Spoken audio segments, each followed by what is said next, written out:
That meant, in addition to doing the meat, I'd have to rush around trying to get everything else done. Sometimes she would try and make it up for me by offering to help make the patties. I never let her help with that though. I told her I didn't need her hanging around the kitchen. I needed her out on the floor, doing the tables and cleaning the grill or getting the deep fryer ready. I repeatedly talked with her and explained the importance of her being on time for work, but she really didn't care. It was like talking to a brick wall. She kept showing up late, and I really gave her a chance after chance. I believe in giving people second chances. We all make mistakes, but enough was enough. I believe we don't have a time clock at the cafe, so I just started writing down her arrivals time in my calendar. Once it was down in black and white, I had proof about her continual tardiness. I had no choice but to fire her.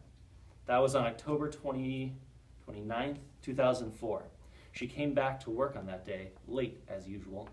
I was furious because it was a Friday, and we were always so busy going into the weekend. When I told her I was letting her go, she got really snippy with me. She said I was being unreasonable and that I should give her a second chance. As I said though, I had given her plenty of chances and there was no way I was going to change my mind. I remember Therese saying if I didn't let her keep her job, she would be evicted from her apartment and have to live on the street. I didn't believe her. People will say anything to keep a job. After that brat kid of hers made a threatening remark to me though, I realized what she had been saying was true. It was like a light coming on for me. No wonder she was so unreliable. There's a reason she's homeless. Anyway, the kid blamed me. On a number of occasions after I fired Therese, I ran into her child, Danny, who was furious with me. Threatened to make me pay for it. In a way, I felt sorry for them, but I wasn't responsible for the situation. I gave her a job and she screwed up. If I had known their history, I would never have hired Therese in the first place. It's not my fault. Therese wasn't doing her job. I'm trying to run a business. I need employees who are going to show up to work on time. Still, the threat frightened me. That Danny seems like a wild kid, and there's no telling what some of these homeless types will do. After the make me pay for it remark, I tried to stay as far away from him as possible. That's not easy in this neighborhood, because you see the same people all the time, especially the homeless ones. They're like bad pennies, popping up again and again. I know that Therese said I fired her because she confronted me about adding horse meat to our famous all-beef burgers. That's ridiculous. Therese and I had a conversation about that, and our burgers are 100% prime, extra lean, ground beef. Can you imagine what would happen to my reputation and my business if I served horse meat to my customers? Sometime after I fired Therese, Kim Sanchez contacted me.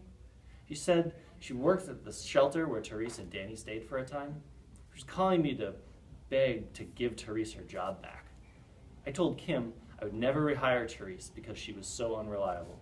As I said, had I known they had been homeless, I would never have given her a job in the first place. I really don't care what kind of personal problems Therese had. A job's a job. She wasn't doing hers. Now, don't get me wrong. It's not as though I don't like Therese because she was homeless. I wouldn't have had a problem with her if she had just done her job the way she was supposed to. There's no question Barrister had a serious problem with the homeless, and the situation desperately needs to be cleaned up. Those people hang out in the area around my cafe and scare away the customers. If the police would just get them out of here, everything would be so much better in the neighborhood. I'm not claiming I know where they should go. That's the government's job.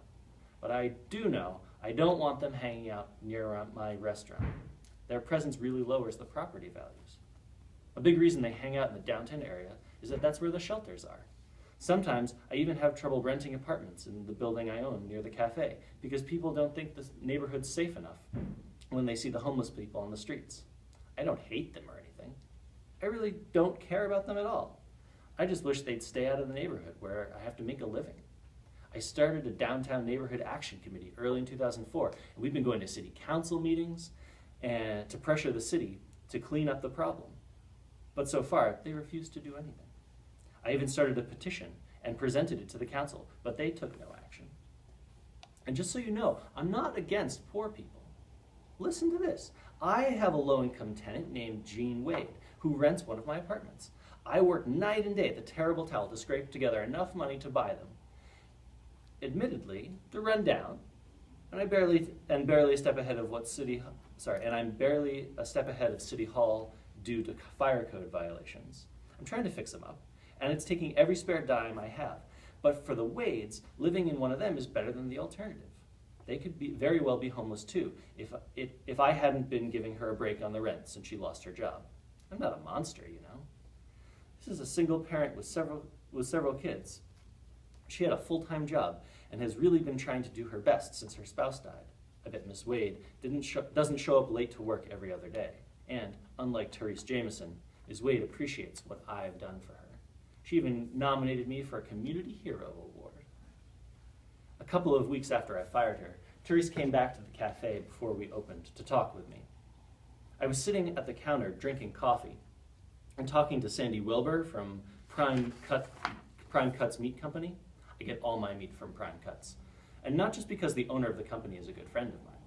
They have the best beef in town, and that's all there is to it. Anyway, I've known Sandy since he was in high school. Before I opened the Terrible Towel, I owned a little grocery in the 1990s, and Sandy was my delivery person. That grocery was the first business I ever owned, and I still haven't gotten over losing it in that fire in 1997. At least, after that, I could devote my full time to the Terrible Towel. Anyway, about Sandy. I'll never forget the night about 9 years ago when the cops showed up at the grocery with him in tow. They suspected he was driving drunk while making my deliveries. They wanted to know if I had given him liquor from the store. Of course I hadn't, and I was furious with him for being so stupid as to drink and drive. I could have been liable if Sandy had gotten into an accident. Just the same, he was only a kid, and I've always said everyone deserves a second chance.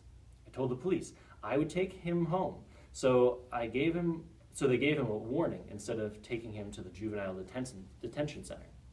A couple of years later, Sandy used me as a reference when he applied to be a driver at Prime Cuts. I kept quiet about the drunk driving incident and how irresponsible Sandy had been. I guess he really owes me big for that one. So back to the morning where Therese came by my restaurant. It was Saturday, November 20th. I had just finished inspecting the meat delivery. She wanted to talk to me about being rehired, if you can believe it. So we went back to have a private conversation. When we got to the office, Therese asked me for her job back. Frankly, I was stunned. I told her I couldn't rehire her even if I wanted to, which I don't, or didn't. Aside from her poor performance while she was working for me, I had already hired someone to replace her. The conversation lasted a couple of minutes at the most. I showed her the October calendar again, reminded her about how many times she had been late. She tried to argue with me and disputed the calendar. She was crying and begging for her job back, but I wouldn't change my mind. Finally, she asked to leave out the back door that led into the alley so Sandy wouldn't see her all upset and sobbing. So I let her out. I went back out front and asked Sandy to step into the office so I could sign the delivery receipt. He asked what had happened, and I told him that Therese had asked for her job back, that I had said no, and that Therese had gone out the back door. Sandy just shrugged, took his receipt copy, thanked me for the coffee, and left to go to his truck that was parked in the alley. I gathered up a load of trash and went out to the dumpster that's behind my cafe. I lifted the lid of the dumpster, and then, as I looked up, I saw Danny at the end of the alley. And as I said, that kid is a loose cannon. I was a little scared. He came running towards me, shouting and demanding to know where his mother was. I explained that she had left some time ago, and I hurried back into the cafe and I locked the door. I guess I was in such a rush, I dropped the trash on the ground instead of throwing it into the dumpster. Right after that, Officer DJ Motz comes to the back door of the cafe and knocked. I opened the door, and he started asking me questions about Therese. I was pretty wary of Officer Motz. Motz had it in for me ever since I wrote a letter to his boss complaining that he wasn't doing a good job keeping the homeless people away from my restaurant. Supposedly, the reason Motz was assigned to this area was to keep all the people in the neighborhood safe, or at least so he said to me when I tried to encourage him to work on the homeless problem. It was obvious from his attitude that he didn't care at all about the business people or any of our customers. All he seemed concerned with was making sure that the local gangs left the homeless people alone. I used to think a lot of the gang members were fairly harmless, especially that one they call Big Dog. He was Gene Wade's son, and I couldn't imagine someone like her would have a kid who was all that bad. A time or two, I would say sometime in the spring or summer of 2004, I noticed them chasing the homeless people away from the cafe. Frankly, I was grateful. I even gave Big Dog and the boys free lunches occasionally because I appreciated their keeping the sidewalks near my restaurant safe for my customers. It looks like, though, it must have gotten totally out of hand. I mean, it's one thing to chase them down the street. It's another matter entirely to kill one of them and throw her body in a dumpster. And that must be what happened. If you ask me, all this would have been avoided if Mats had been doing his job. If he was supposed to be protecting the homeless, why did Big Dog and his boys have the opportunity to kill Therese? When Mats came to the cafe and started asking me questions, I confirmed that Therese was an ex-employee who told him that she had been by earlier that morning asking to be rehired. I also let him know that I refused to rehire her. She left through the back door, and that I hadn't seen her since. Officer Motz went to the back door. I guess he was trying to figure out where Therese had gone. A little while later, he came back to the cafe and asked me to accompany him out to the dumpster. He found a dead body in the dumpster, whom I identified as Therese Jameson. Officer Motz also asked me at the time about a brick she found next to the body. He wanted to know whether I had touched it, and I told him I didn't think so.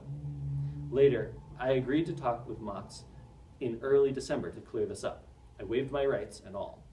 Motz asked me again about the brick and my prints being on it. I then remembered having thrown it in the trash.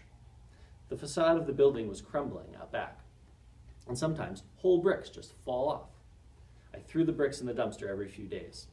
Anyway, I told him I did remember touching it, but I had forgotten all about it on November 20th in my rush to get back to the cafe after seeing how agitated Danny was at the end of the alley. I mean, I was rattled, and I left the trash on the ground. How was I supposed to remember about touching some brick? Motz arrested me. Fortunately, I posted bail right away, but still, this has been a terrible ordeal.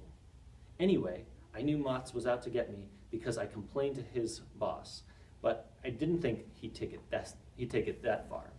I didn't kill Therese Johnson. She was a bad employee, so I fired her. I fired plenty of people in my years of business. Every employer has, I guess. But just because I fired Therese doesn't mean I killed her. I didn't kill Therese because of that silly horse meat story. I don't know who made up that story, but I never used horse meat in my food. It would ruin me if I did that. Sandy told me there were rumors at the place where his brother worked that some local restaurants were using horse meat, apparently because it's cheaper than beef. I have no idea what it costs, and I don't care. I've never considered cutting my burgers with horse meat. After all, I'd lose every customer I have if I did something like that. Not to mention the fact that I would never get the Community Hero Award if it got around Barrister that my famous all-beef green chili cheeseburger was really part horse meat.